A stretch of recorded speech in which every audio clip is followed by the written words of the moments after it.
Hey, let's talk about how to build quick rapport in conversations.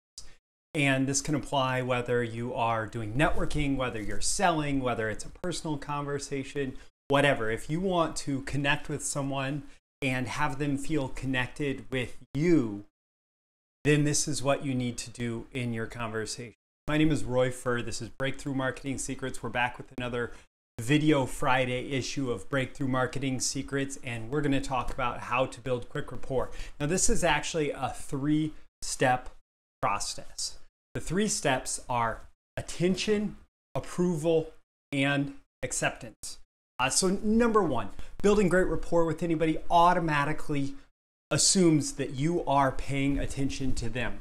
It's about giving them your attention, which means setting yourself aside, setting your ego aside for a moment so that you are just open and receiving, paying attention, listening to them, not trying to interrupt, not trying to get in front of them, but simply being open and accepting of what it is that they are communicating to you. Number two, you want to approve and affirm what it is that they're saying. You're not going to reject, you're not going to say, yeah, but you're not going to change the course of the conversation. You are going to say, and this is something that I've learned in my work in improv, yes, and you are going to approve and accept what it is that they are bringing to the table, whatever it is that they're saying.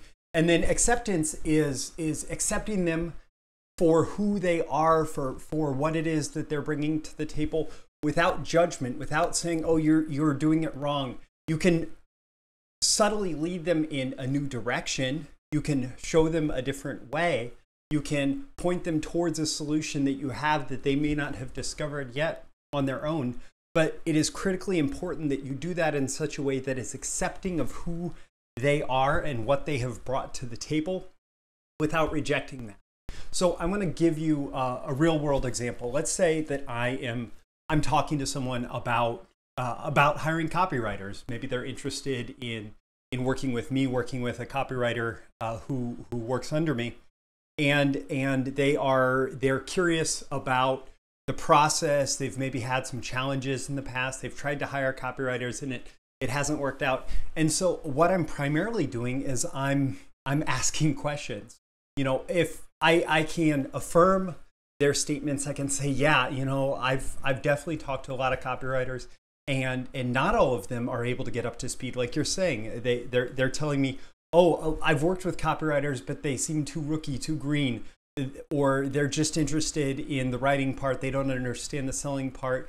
They don't have comprehensive experience in this, whatever it is. So I'm going to give them the attention. I'm going to let them present their challenges to me, and I'm going to say, yeah, you're right.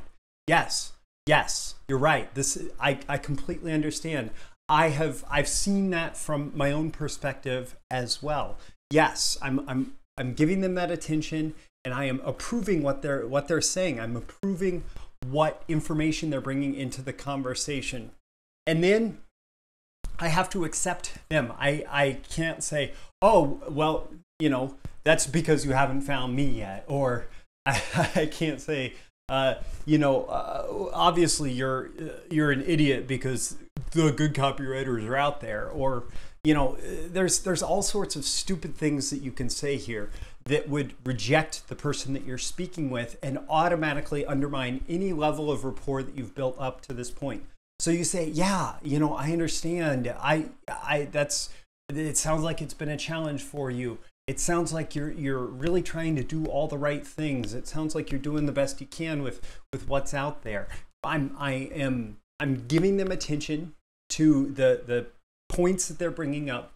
I'm giving them my approval of what they're saying. I'm not rejecting it. I'm approving it, and I am accepting it as their truth in the moment. And there's actually a great line from John Benson, the creator of the VSL. You know, it's not your fault, but now it's your responsibility.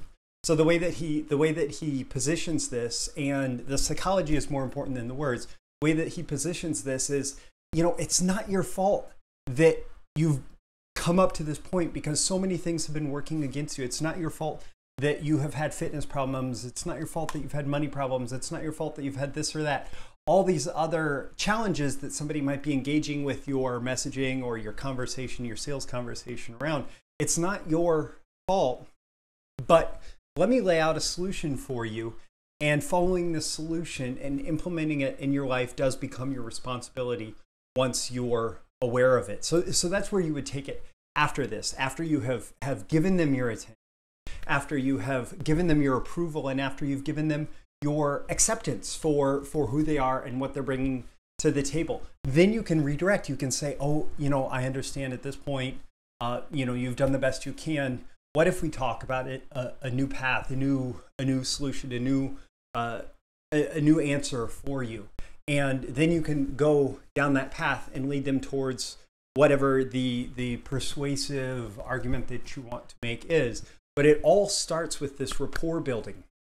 And if I can just zoom out for a minute, I like to talk about things from the strategies and principles involved. And at the deepest principle level, a lot of people think rapport is about getting people to like you.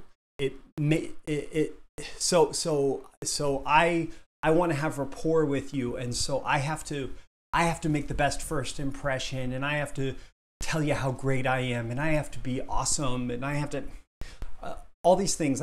But the thing is that rapport isn't about me. Rapport is about you. If we're having a conversation and we're going back and forth, if I make that conversation about me, we're not going to be in rapport. Yes, I have to bring things to the table. In improv, one of the things that you have to do to make a good scene is that you have to add information.